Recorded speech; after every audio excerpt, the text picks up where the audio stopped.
want to take this time to defend Quantum Break from the ibtimes.co.uk and the review for it, and I just want to give you the starting point. So they start out in the second paragraph of the review. They say Quantum Break is not ambitious or asking questions or before its time, after they give a long spiel about games can be one of these or all of these or whatever.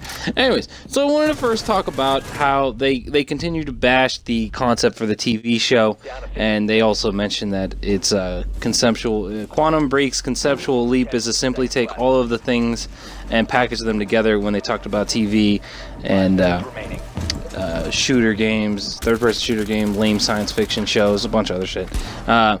So here, I'll read you this article and I'll end my thoughts. So Quantum Break's story is overwritten and convoluted. While its heroes and villains are underdeveloped, so it's too much story and too confusing, but the heroes and villains are underdeveloped. Okay, that's not a contradiction. Okay, Beth Wilder, played by Courtney Hope, is the game's standout character, but even her motivation, rather than through action or conversation, is explored through hackened devices like diaries and graffiti. So they're essentially saying that the game had TV show gameplay, audio from while you're playing, and they talk. They have pickup devices that play back audio. They have like mini fucking novels on the ground you pick up. If you choose to give out your backstory exposition through one of the lesser means, so they consider reading a lesser mean as from the TV show or from any other point, they consider that hacked on. They don't consider that one of the optional storytelling. So essentially, the way the way you get your backstory about Beth is you read her diary. Okay, they have a problem that you reading her diary, reading her most personal, reading it what she wrote for herself. Spoiler alert. The way she wrote it is for herself, and that it was really personal and really deep. They're mad that you had to read that and that it wasn't spoon-fed to you. Now, it wouldn't have made sense if they would have explained it like, oh, she told her, if they would have done it. I know they could have done it another way, but I like the way they did it. The fact that you read her diary to get a deep emotional investment into her. They had a problem with that. Just saying, guys. Just literally saying that's their problem, is that you had to read. They don't like reading, apparently. I don't understand. I know the problem is, oh, it's a video game. Motherfucker, it's a storytelling game, though. It's more about the story. You wouldn't say that about fucking all those Telltale games. Times have changed, motherfuckers, and watch what they do at the end. This is what pisses me off. Anyways, they go on and say that great chunks of the plot, in fact, are delivered via writing. Each mission contains a number of narrative objectives, general emails, which expound on characters,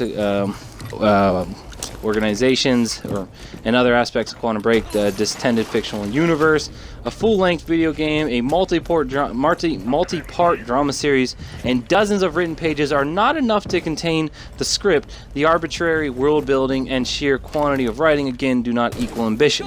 Yes, because as having a mini TV show, having, what was the other, a video game, and like a mini novel laying around on the ground is not ambitious, because you see all these games nowadays doing all three of those things. Okay.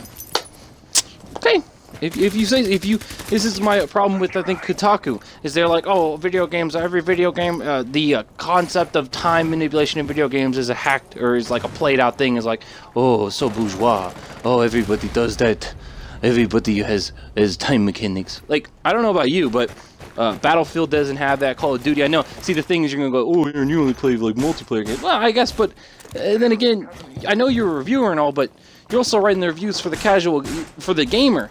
Not every gamer's played every fucking game. That's why we're reading your review, because if we played every fucking game, we wouldn't need a review, because we'd play the game anyways. We need your opinion on the game, yeah, but we don't need your opinion as a fucking reviewer. We need your opinion as a player of the game, and your thoughts on it, not, oh, I played this time manipulation game 1,000 times. That's a disconnect. My thing is that's a disconnect. Just because you've played 1,000 games that have all done X doesn't mean the average gamer that plays maybe 6 games a year has played 1,000 games, okay? Now, do you see that problem? Now, they might just say whatever. And that comes up with the TV show. They're like, I found the TV show kind of meh compared to TV shows. I was like, yeah, I bet if you fucking watch like only Bourgeois or watch fucking fucking Downtown Abbey and all these other shows, this might not appeal to you, because it feels like a TV show from ABC from like the middle 2000s, And you might go, that's only for fucking people that watch ABC in the middle 2000s. Now, that's cool, but I grew up on TV shows like that style, so it's not like I don't look down upon it like, it's a cheap-ass TV show. It looks like that one Alias fucking TV show. It looks like style like that. It's nothing like bad or anything, so don't let them bullshit you over the head. And then if they try to say the story's weak, this article literally said the story was good. It's just too much detail in the story. So don't let them lie to you with contradiction. So I'm just coming out really butthurt about this, I guess. I don't know. Let me continue reading that another gripe was the brothers' relationship in the story. I'll give them some points. The brothers didn't quite react the way I thought they would, but don't let them bullshit on you on the way the characters react. The only issue was the two brothers' relationship to each other. They felt a little distant. Now that might be explained because of the literal like fucking 20 years of separation between the two, and they're not like all up on each other's dick. That might be me giving them the benefit of the doubt, but it would fit in with the story if the writer said, yeah, the reason why the brothers didn't fucking suck each other's cock after being reunited and shit is because there's still some I don't know. I'm just saying, it's a little weak spot, but nothing like as big as they make it out to be. My favorite thing in the end is that where is it? Is this in this paragraph? Anyways, they go on to say that the game is almost imaginative in its concept, wishing to make a great game that was heavily on plot, but aware of the game's interactive nature puts even the greatest writing in a precautious position. Remedy created a television show that was simply placed in between the game's levels. Basically, they had beef with the way that they did the TV show instead of cutscenes. I didn't have a fucking problem with it. I liked putting the controller down and sitting here watching the game. That was because I made a conscious choice to play a video game that was heavily narrative-based and told me a story, opposed to a game where I sit there and play it majority 90% of the time. As a reviewer, if you just go into the game and not knowing anything about it, that's fine, but you need to convey the message that the game is 90% watch and only 10% play. That's your job. That's not my job to tell you as the writer or reviewer that, hey, a lot of this game is sitting here watching and reading and thinking. See, if I did a review, I'd say that. Don't get this game unless you plan on investing fucking 8 hours into the game of just sitting here reading and the other 2 are playing. If I said that review and you go and you bought that game with that as your preconceived notion, you played it and you're like, yeah, you were right. I did a lot of reading in that, but I liked it because of that. But these motherfuckers act like, oh, the TV and it's boring, and then they act like, oh, reading is boring, and then they're like, oh, the gameplay's boring, because then the later they come up and they're like, oh, we've seen time manipulation like done perfectly as Super Hot, and then I'm like, that's cool because Super Hot's core selling point was the time manipulation. This game's core selling point is a robust story. So you're comparing apples to oranges. That was my fucking biggest fucking gripe.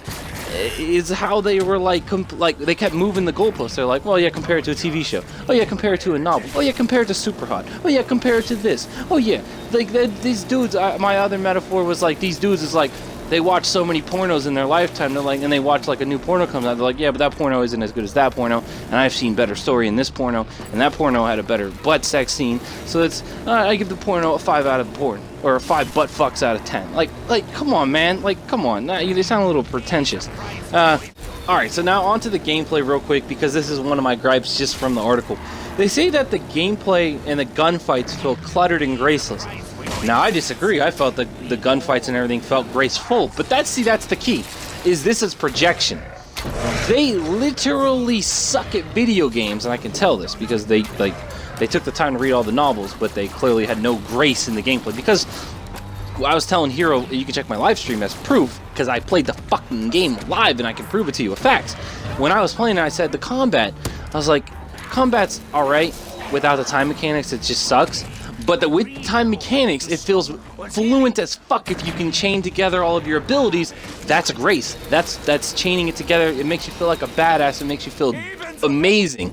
That is grace. That is the part where they say that's not graceful. So this could be a point of this could be my opinion versus them, or what I would say is this is them being lame, boring motherfuckers that sit here and write a fucking long ass review, and this is them projecting how boring their gameplay experience was, is because they're boring people. But hey, maybe I'm looking too much into it. But anyways, my point about that is really I think they're just graceless. Alright, so here's the money shot. This is what I'm gonna end on. They say, compared to Super Hot, another time manipulation-based shooter, the gunfights in which often border upon ballistic, Quantum Break feels messy. Super Hot is completely built around that concept. This game is completely built around storytelling and telling a story. Apples to oranges. That was like a 2-hour indie game. This is a 10-hour story fest. What the fuck, man? Quote, Quantum Break also struggles to contain its plot while at the same time underselling its characters. End quote. You know what they're saying? They're essentially saying they can't contain the plot. That's because the fucking plot is full fucking circle. You have to literally play the game and understand it and pay major details to understand the full fucking story. It's contained. It's just bigger than your little brain can process and see the full picture. Fact.